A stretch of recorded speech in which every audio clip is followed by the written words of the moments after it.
Hello, everyone, and welcome to the Science of Where for Sustainable Development webinar series. This is the third webinar in this series, and we're really excited today to present to you. Let's see here. Can't seem to advance. There we go. This session, we're going to be discussing planning and prioritizing sustainable development activities. We're excited to have members from the World Food Programme's logistics cluster with us to talk about how they're using GIS in their day-to-day planning and operational activities, and how they're aligning with the different sustainable development goals. A few quick notes. If you have a question, please post it in the question section in the GoToWebinar panel. I'll be collecting these questions, and we'll have a Q&A for about 30 minutes at the end of the presentation where we can address those. And if there are any questions that we don't get to, we will address them through email follow-ups. Secondly, the webinar is going to be recorded, or it's being recorded right now, I should say, and it'll be shared after with you all. So keep an eye out for that in your email inbox. And lastly, we'd really appreciate it if you could take our survey after the webinar. It has a few questions about how we're doing, so we can improve the series as we move on. So I'm really excited to introduce Bruno van der Mulebroek.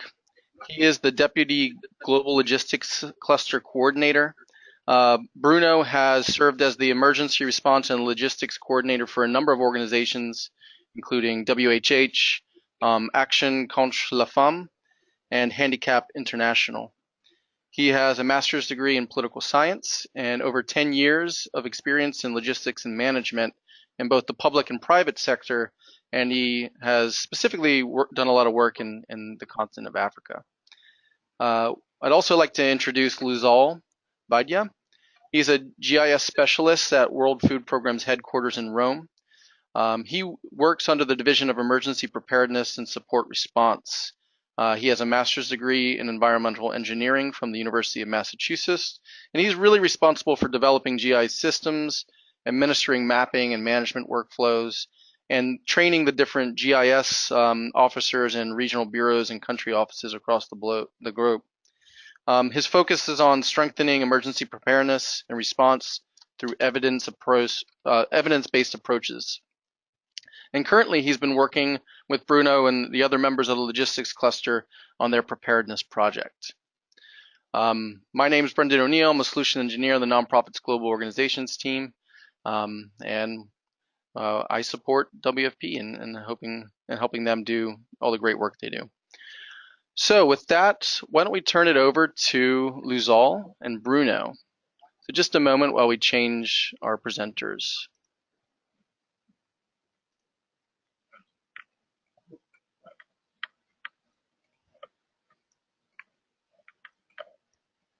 Okay, it's looking like you're coming in, Luzal. Yeah, thanks, Brandon. Can you hear me well? Yep, you're coming in loud and clear. Again, thanks for the introduction, and thanks to Esri for the opportunity to present in this SDG webinar series. And thanks to everyone around the world for tuning in. We will begin with Bruno, who will first walk you through a brief introduction on what the cluster is, what the logistics cluster does, and the preparedness project. So after that, I will be explaining its relationship to the SDGs and the GIS technology, tools, and workflows we have employed for planning and prioritizing these activities. So over to you, Bruno. Thank you very much, Luzal, and thanks to Esri for providing us this platform and all the support in our endeavors on preparedness. So I'm going to try to walk all of you, thanks for tuning in, a little bit very quickly through what the clusters are and the role of the logistics cluster. Following a humanitarian reform which was finished in 2007, there was the creation of a cluster system. And basically the cluster system is making sure that the expertise according to a sector is getting merged so that there is more of a standardization and unification in response and better coordination in response to avoid gaps and to avoid overlaps. As you might see on the slide, there's 11 clusters which are according, as I said, according to the sectors. A lot of these sectors are very technical. Health cluster, for instance, nutrition, food security, or water and sanitation cluster are very technical. And there are two clusters who are kind of an exception to that. And these are the emergency telecommunication cluster and the logistics cluster. These two clusters are different than the other clusters because all the others, they go and talk to the affected populations immediately, where the telecommunication cluster and the logistics cluster are providing support to the organizations reaching out to the affected populations. So it's kind of a second line.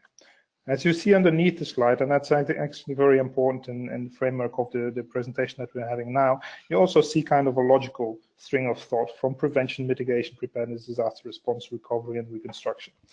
There you see that prevention and mitigation is different, put in a different color, because it also kind of depends on who is responsible for that. This could be, in many of the nations, it's going to be the government also being responsible for prevention and mitigation, but it also depends on the capacity of the respective governments. Now, preparedness is a very big part of it, because the better we prepare, the faster we are able to respond. Now, going over to the logistics cluster, if you don't mind, Luz, I'll go into the next slide.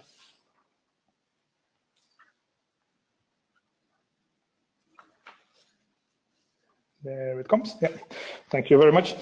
Now, the logistics cluster, as I said, they have kind of a different to the others. So in general, as it states there again, that cluster is groups of organizations working together, which is exactly the same as the logistics cluster as well. The logistics cluster is currently covering approximately 460 different organizations.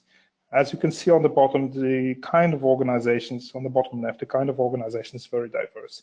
These could be international NGOs, national and local NGOs, UN agencies, but they are, of course, also governments, the national disaster management authorities, the civil protection agencies.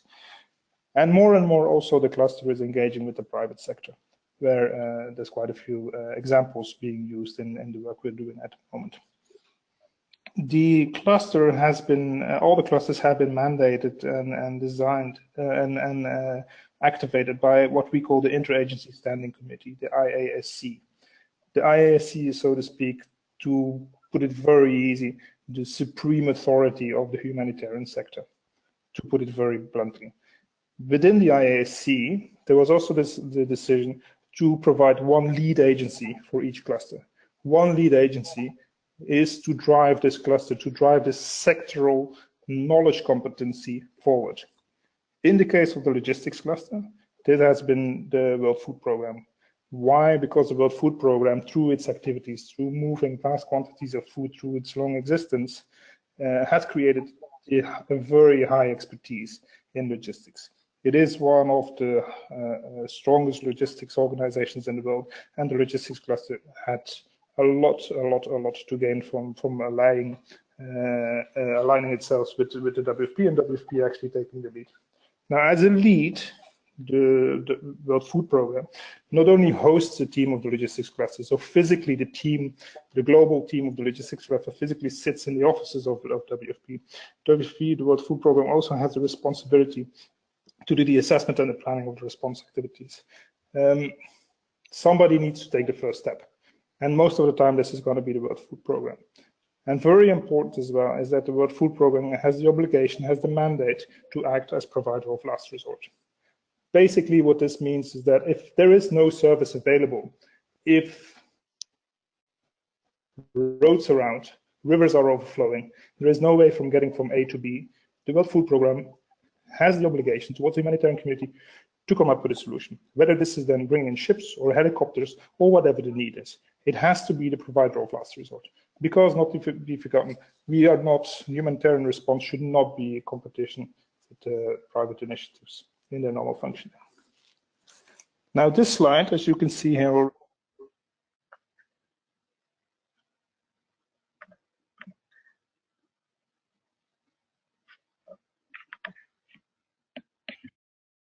Hi, Bruno.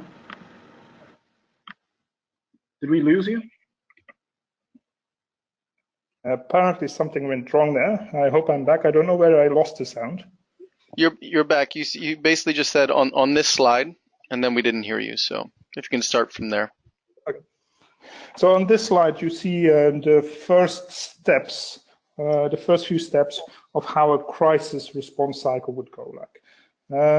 Taking it backwards, the cluster has to be activated. There is a certain mechanism, which we're not going to elaborate here, which needs to be taken. There's a few steps, very important steps we need to be taken to activate any kind of cluster, but it is the logistics cluster or any of the other clusters.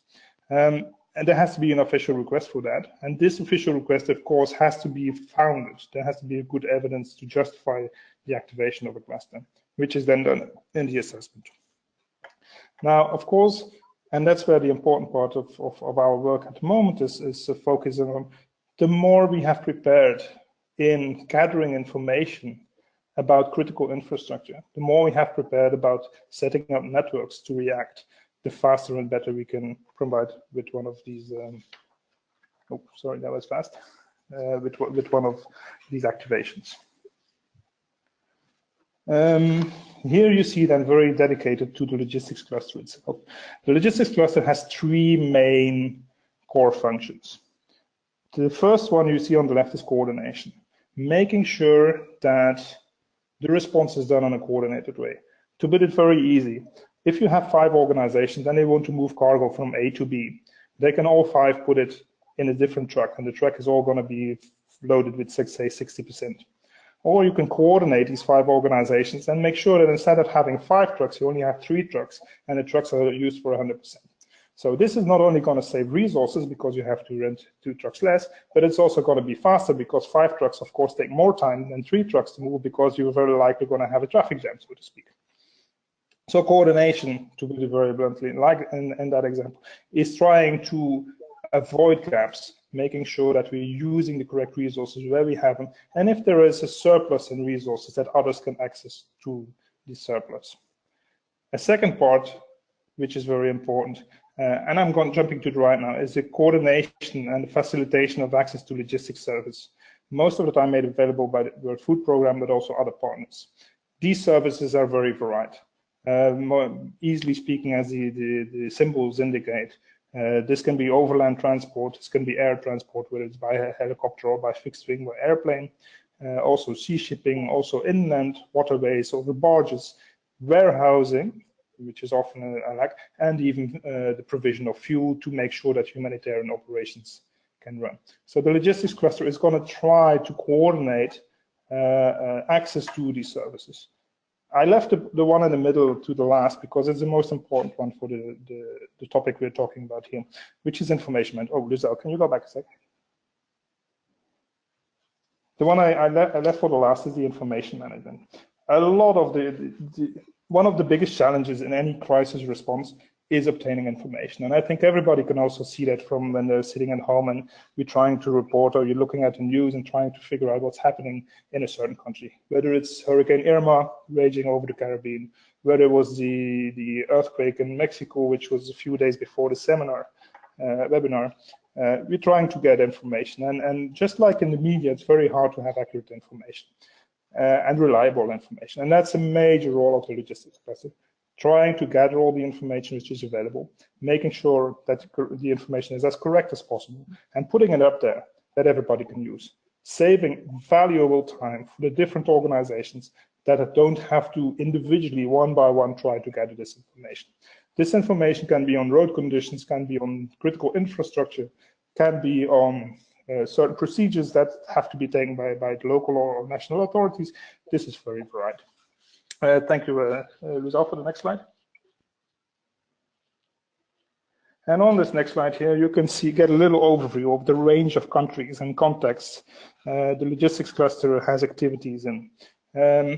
It's quite small, but it actually shows quite well. The countries in red are the countries which have an active response. The countries in blue are then the countries, and sometimes there's a duplication. Blue can have an active response and also a preparedness phase. That's just for your first text result.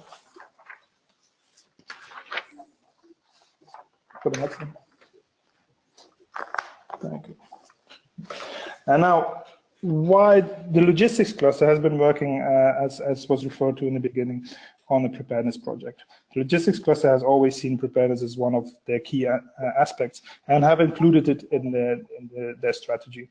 Now, you have to understand that this strategy has been established in cooperation with a wide variety of partners. As I said in the beginning, there's a lot of organizations relying and working with the logistics cluster in this strategy, and this point of preparedness has been brought forward and endorsed by at least 50 organizations in a very active way. Why is the preparedness so important also for logistics? Because the speed of information, as I said, is essential. Context in an emergency can change every minute, every hour, every day. Now, the faster we can get up-to-date information with the people who need the information, the better we can adapt. The less we have wasting time on trucks standing at a roadblock, the less time we waste on procedures which are not there, or things like that. Now, of course, in the old days, so to speak, all this information was gathered, was written, and then shared by some way. Still up to today, very often information is shared over email or social media, or things like that.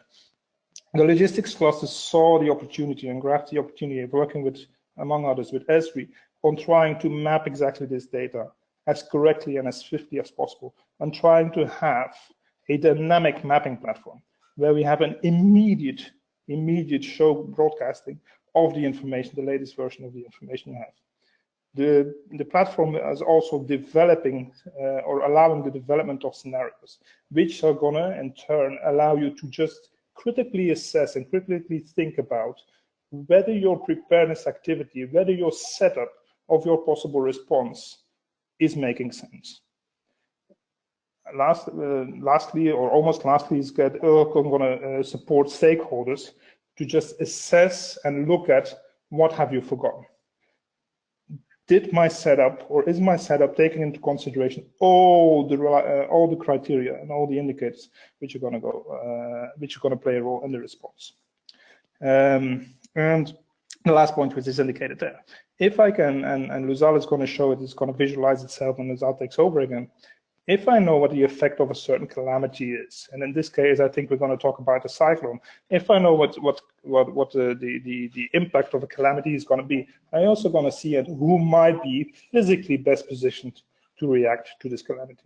So you're going to have an identification of infrastructure, an identification of actors, which are going to be the most able to contribute to the alleviation of the suffering. That was very fast in a nutshell. What is the cluster, what is the logistics cluster, and why the logistics cluster wants to is so engaged in working on new technologies in preparedness, especially, but also in other sectors. I think I'll pass the word over to you again at this point, Ludan.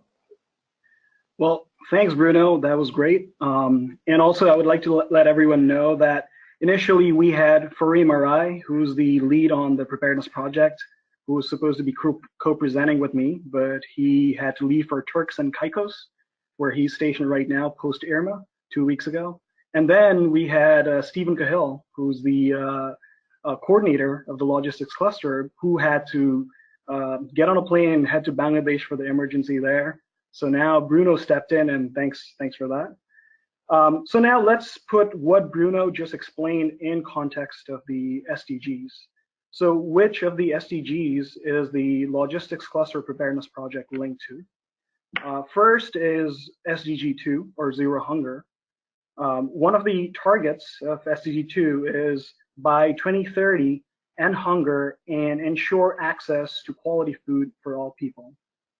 The cluster and the World Food Programme's activities are facilitating this goal by enabling food aid distribution and also increasing long-term food security through various preparedness activities, and particularly to the poor and people in vulnerable situations, including infants, to stay safe and nutritious food all year round.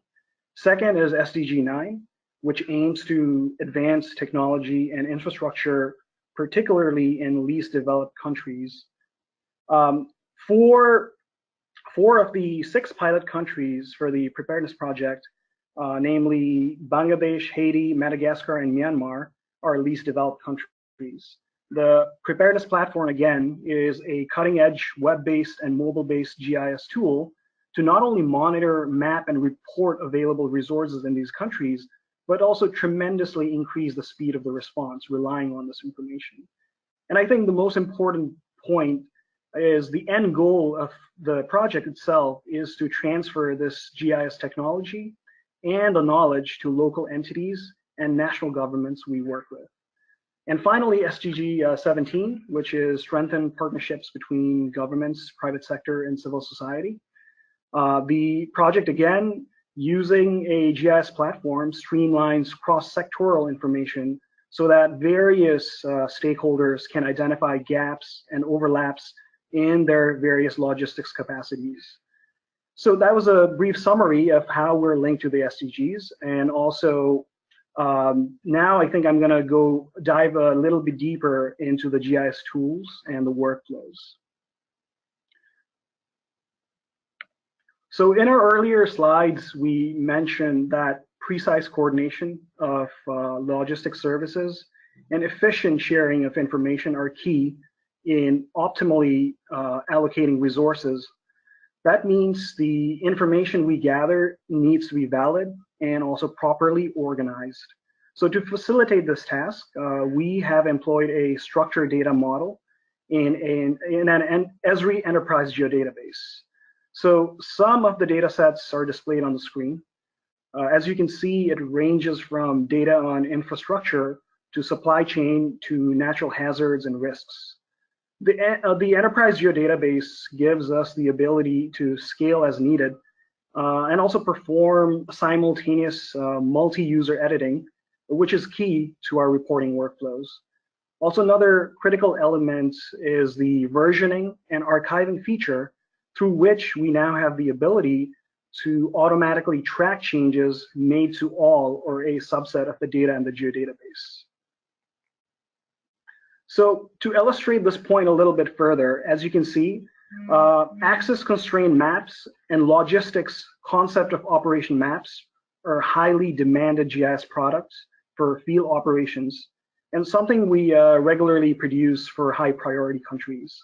The access maps gives a high level snapshot of road networks that are accessible, partially accessible, or blocked. And the CONOPS helps identify pre-positioned logs, bases, and services. And combined, they aid ground teams planning allocation of relevant resources to supply hubs from demand sites or vice versa. The simple map also gives a starting reference point for looking at alternative modalities of transport, such as rail, air, or sea, if the option exists. So again, in a nutshell, using GIS, we're not only helping map active situations on ground, but also if a project manager decides to do some analysis, for example, find out all the road segments that have frequent or chronic access issues, we can quickly connect to monthly historical markers in the enterprise geodatabase and query the relevant road status attributes. So let's look now at some of the map data in our data model, which consists of admin boundaries, which are interagency approved, transportation hubs, such as airports, ports, and also we look at their status, schedules, runway sizes, and all the details. Supply routes, such as road, sea, air. The road network or the transit networks, where we're even looking at the functional classes, such as if it's a highway, primary road, secondary road, or tertiary. And not only the classes, but also what category of vehicle or what payload can we send on these roads? For example, the current practicability, that is trucks or trailers over 20 metric tons and so on. Also, obviously, we track and register the logistics hubs and also the demand sites. And also, we're looking at risk, which is equally important when you're planning an exercise. So this is showing the cyclone risk in Haiti. And of course, the historical natural hazards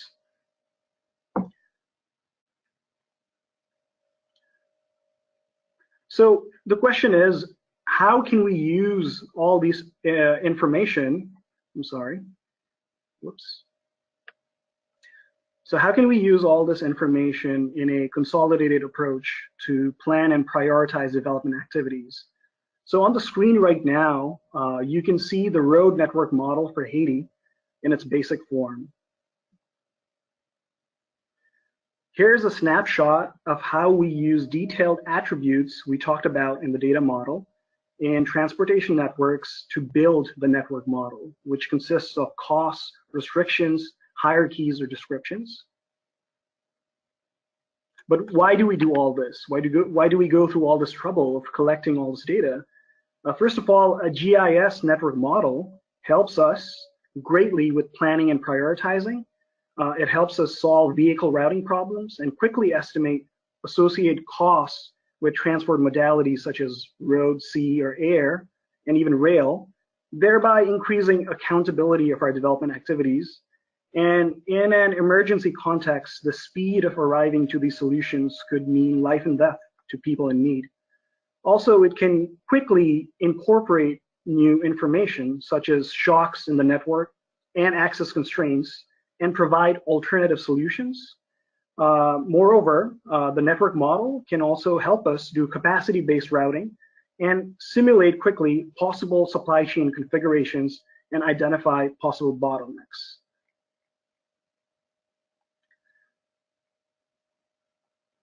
So on this slide, you can see a scenario we tested in Haiti using the network model and the web-based tools, where here we have 41 actual delivery sites post Hurricane Matthew last year. So I think that happened after October 4th.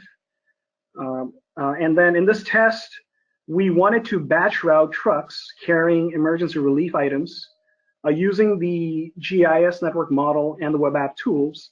We solved this problem under 6 seconds and not only mapped the route, but also, which consists of, mind you, for thousands of road segments, but computed the approximate distance and time quickly.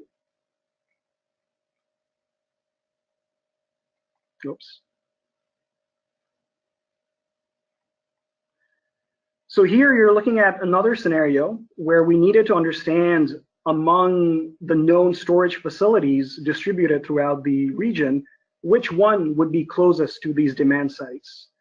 So again, this was solved using the network model.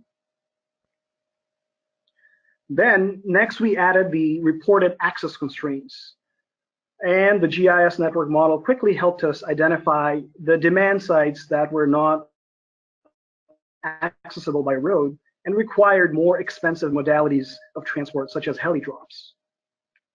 Lastly, we tested the scenario for alternative road routes to reach the demand sites in the west in Chambalan and CONOPS, I think that's how you pronounce it, from the storage facility in Jeremiah, and under the condition that these did not have a time constraint.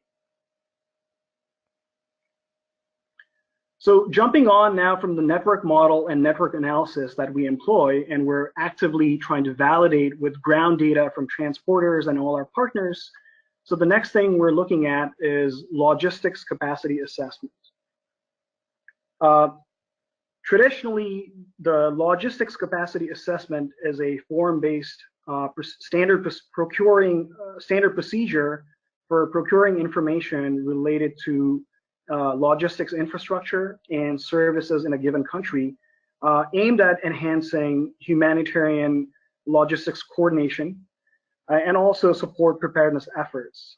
Here you can see the traditional forms for road, warehouse, ports, and airport assessments.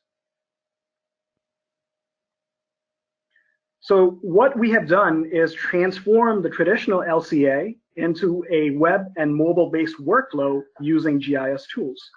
So now instead of a small handful of trained focal points collecting information on these assets, we can also leverage the public and partners to do the same.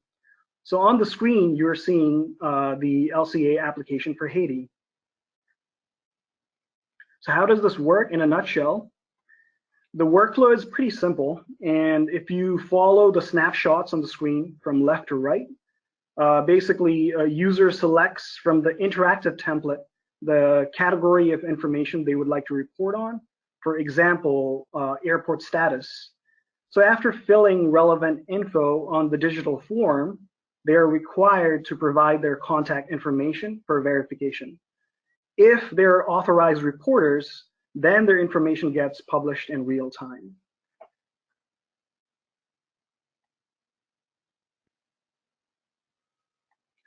So once the information is submitted, let me go back a little bit, okay. So once the information is submitted, our focal points at headquarters, the country offices, or among the partners who have received a sufficient amount of training, receive a notification of the update on their admin portals, which you're seeing on the screen right now, which have secure authentication and more access privileges. So upon verification using the contact info provided by the source, they can simply label the data as verified and push the updates to be published. Again, this workflow and tool looks simple, but in fact, it is doing the following things very quickly. First, it's providing a standardized, clean data structure and parameters for people to submit information. Second, it's automatically tracking who and when the information was created or updated. Third, it's automatically digitizing and mapping the information with cartographic standards. And fourth, the app is enabling this piece of information to be immediately used with other web-based tools for analysis. And I guess I should mention as well in terms of, because this is a constant question regarding this workflow, with the LCA web map, it also has the ability to synchronize to the mobile application ArcGIS Collector. So that means verified users can download the same map on their phones, work disconnected in the field and in situ, and synchronize the information when they have connectivity. Or, I mean, if they would like to and they have access to mobile data, they can perform the assessments in real time.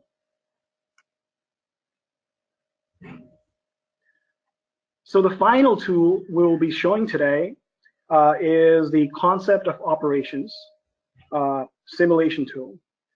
The aim of the concept of operations in general is to facilitate planning and prioritizing sustainable development activities by mapping capacities and gaps, developing scenario based on risk, assessing disaster impacts, and supporting the stakeholders to address gaps by helping them design pre-positioning of logistics assets.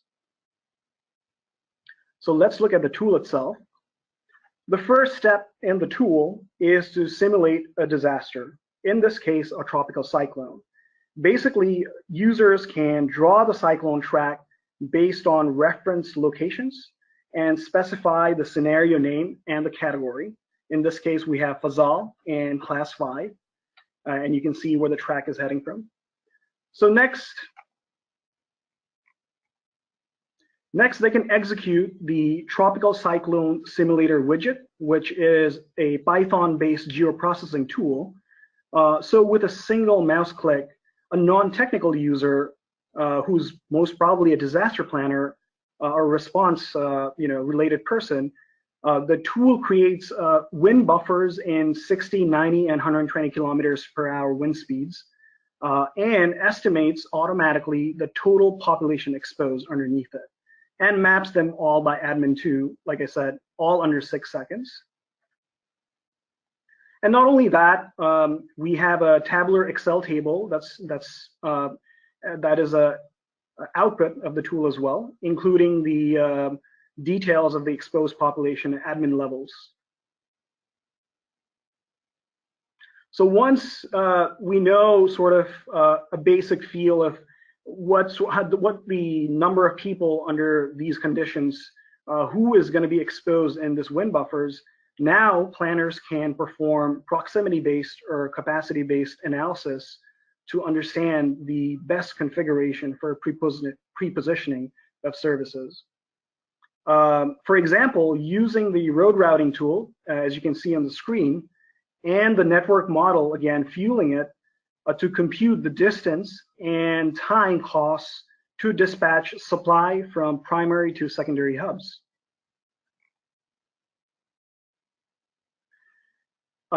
Post-disaster supply chain is frequently cut off by access constraints, which we mentioned many times before. Hence, the routing tool also allows to quickly highlight potential access constraints on the map, to which the routing tool and the network model quickly provides an alternative solution. So we also have a river routing tool, and basically it comes off the river network model. Since in countries like Madagascar, transportation by river is cheap and a viable option compared to air or heli drops.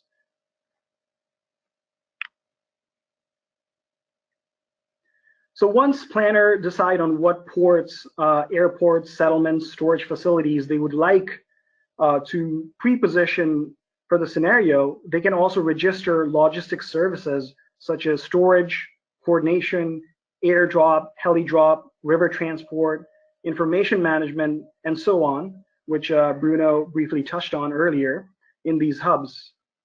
And also they can mention who the service manager is. It could be a CivMil asset, it could be a logistics cluster asset, or it could be a WFP or a partner asset. Then we have a scenario selector where planners can provide the name of the scenario and extract the exact pre-positioning configuration for the event in the future. Let's say 2 years down the lane, you have another workshop, or you need to understand what you decided in that in a particular workshop in time. So you provide the name, and this will give you the exact configuration. Next, we have a JavaScript-based widget called CONOPS Marker. With a single mouse click, it visualizes the services available and the manager in the scenario hubs that we put down earlier. And finally, there's the print tool, where you can choose a template to print standard maps and various sizes and formats for product dissemination, which is equally important while you're coordinating. So this is the output, an example of the map we produced.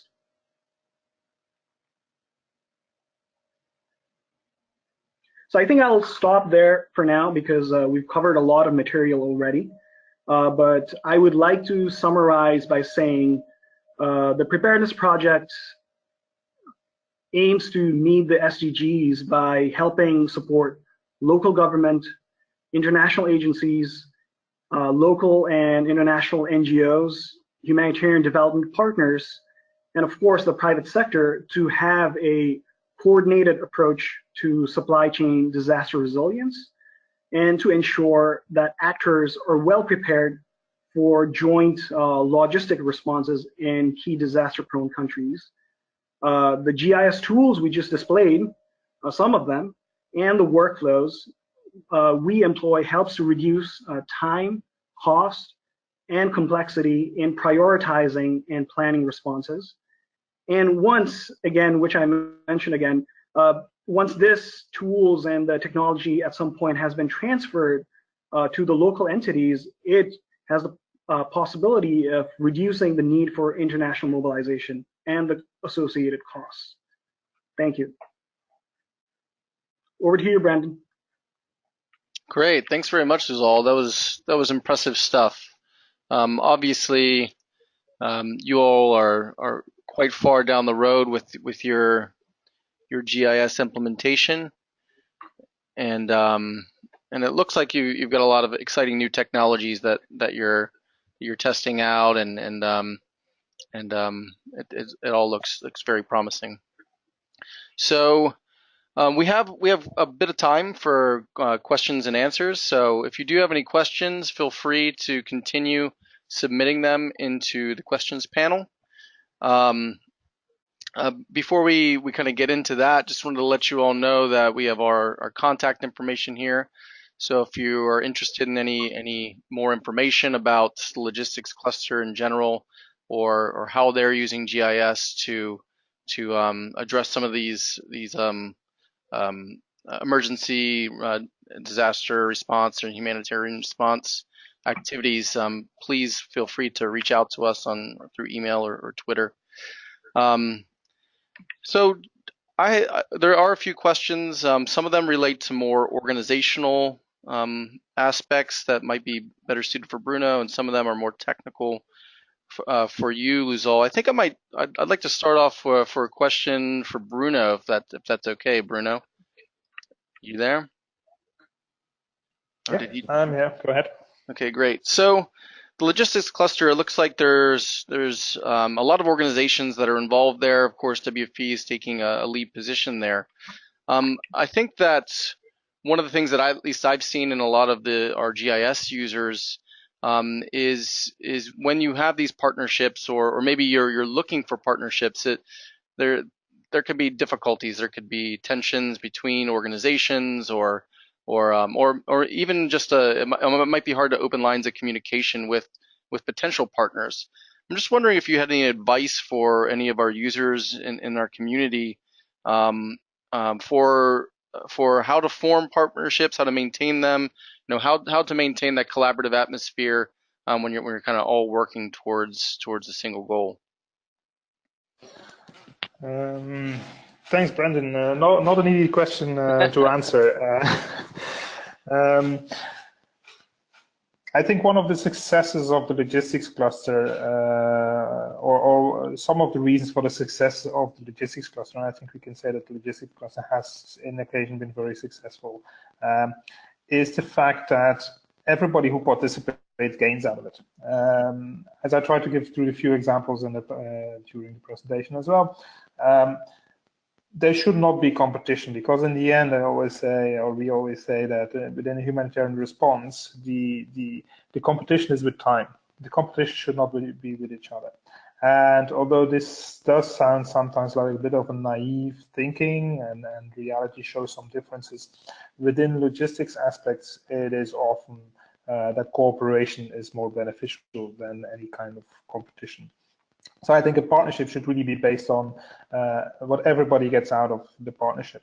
And it's not always easy to also show that, because of course then you always have who contributes more, who contributes less. These questions are asked from time to time, and this is also it's a long process to grow and to mature a partnership as it goes. It is very time consuming, it's very intensive. I think you also have to admit that all the partnership, how much you try to institutionalize them, it is also partly driven by personalities. Right. And as a partnership grows, it can be more and more institutionalized, but you need to have a solid basis of individuals and strong partners and strong partner organizations to start with, and then lead by example. And just lead by example in showing, if we do this together, this is what we get out of it. And then you have a spillover effect, and it grows. Over to you, Brent.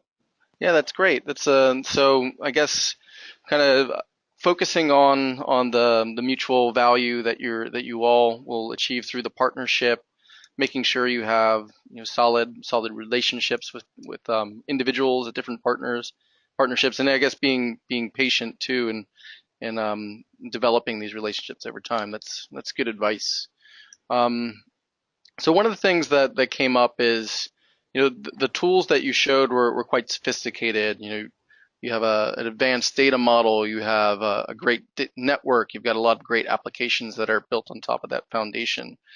So if you're someone new to GIS, or maybe not new to GIS, but new to or you're looking to expand on your base implementation, this question is for you, Luzol. What do you recommend as far as, or what's some advice or best practices for setting that sound foundation so that you can develop a set of tools and capabilities on top of that? Or where would you first start, and what are some best practices for unrolling the different aspects of the technology? Sure, thanks for the question, Brendan.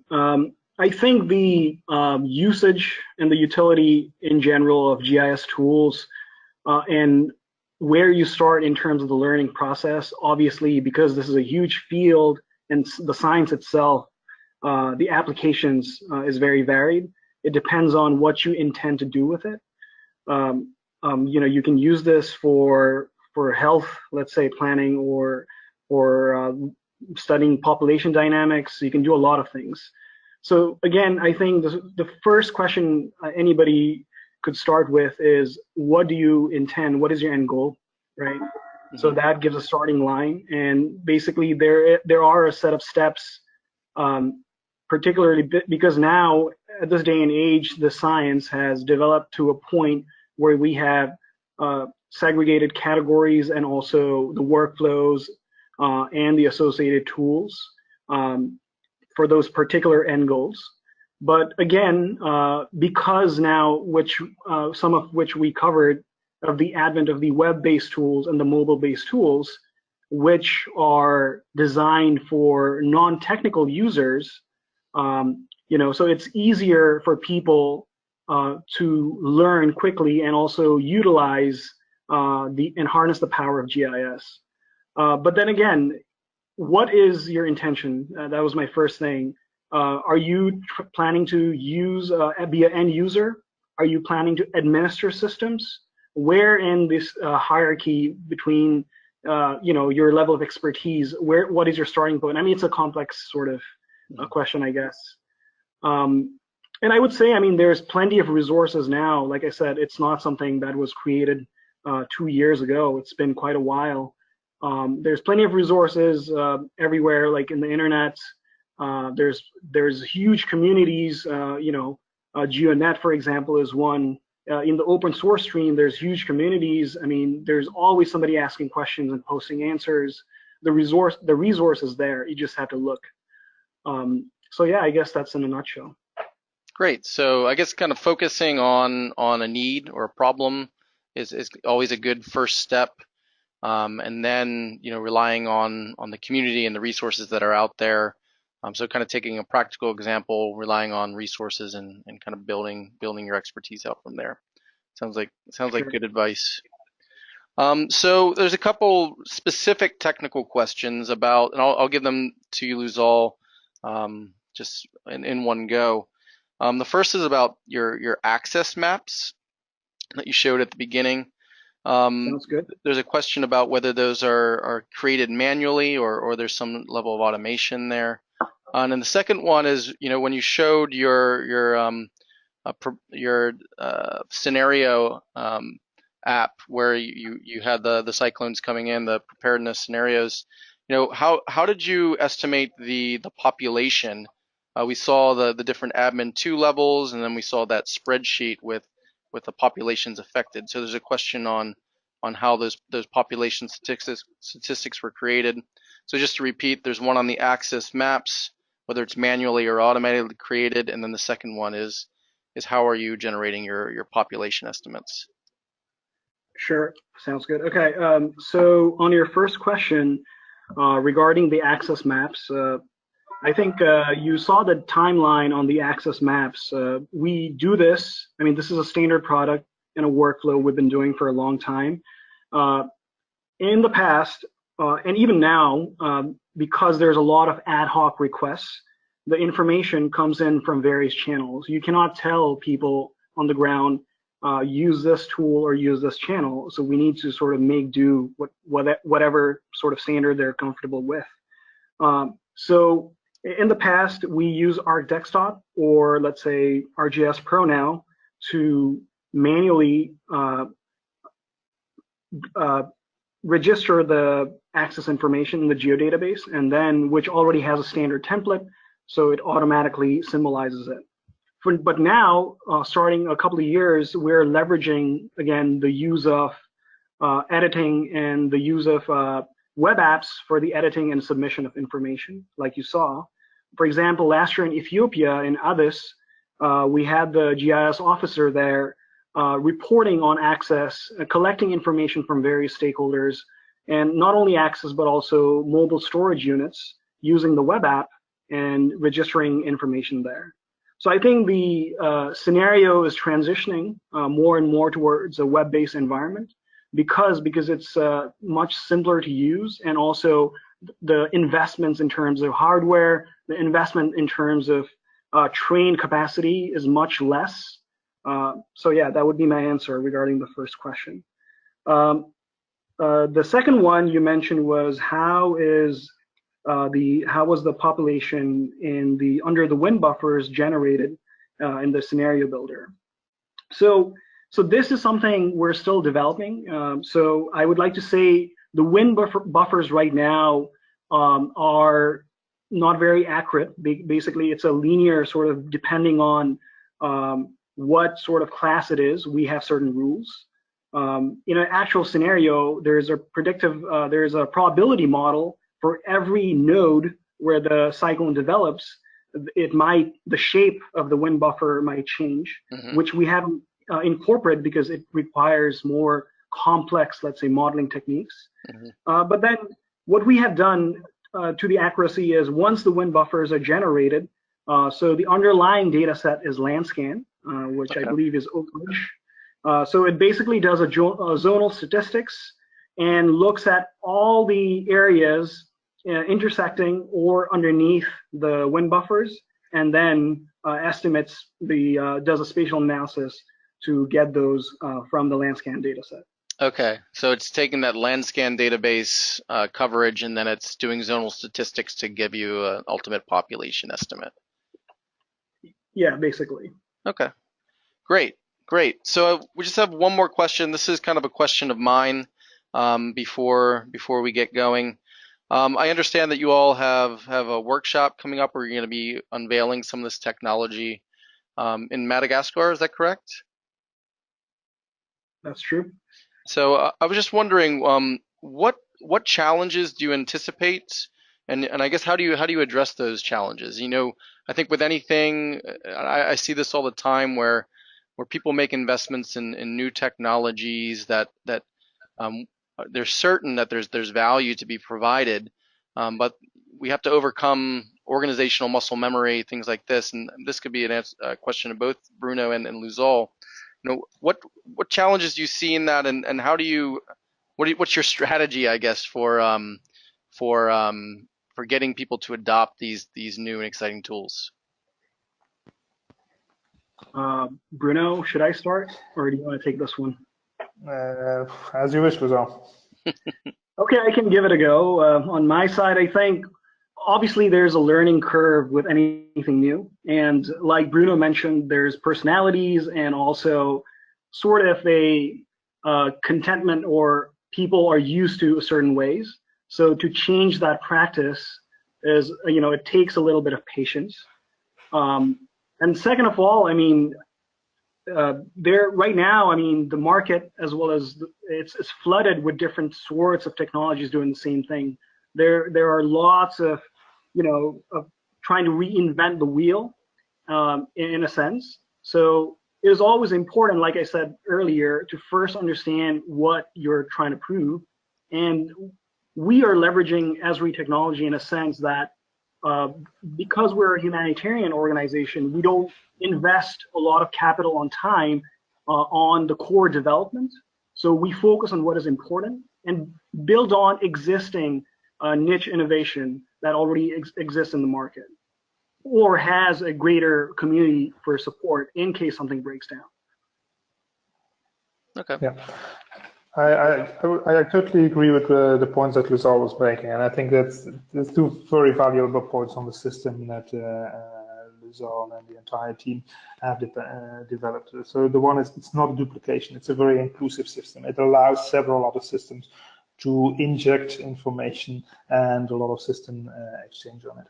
I think one of the major challenges that you have with platforms like this, and maybe some of the people in the audience can confirm this also firsthand, is how to motivate people to provide information on the one hand, and to make sure that your information is also up to date on the other hand.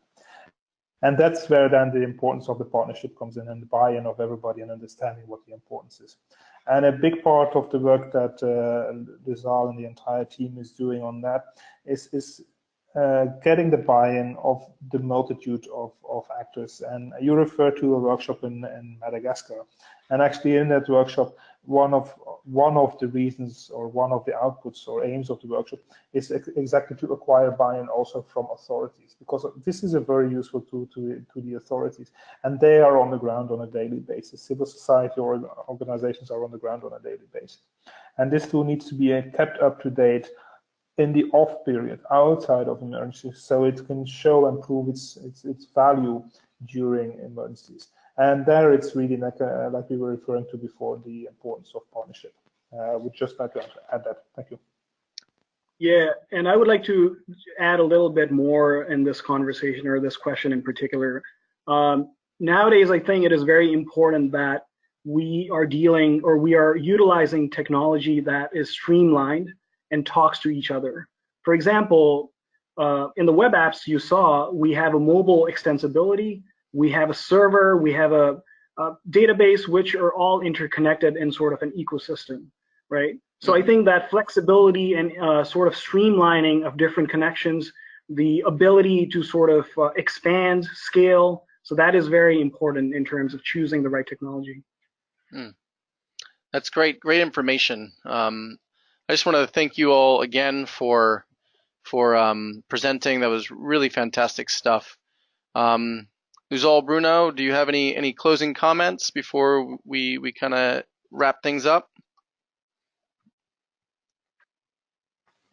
Not immediately, just many thanks to everybody, all the listeners who dialed in, and please feel free to reach out for more information, whether it's on the log cluster in general, the logistics cluster in general, or on the platform.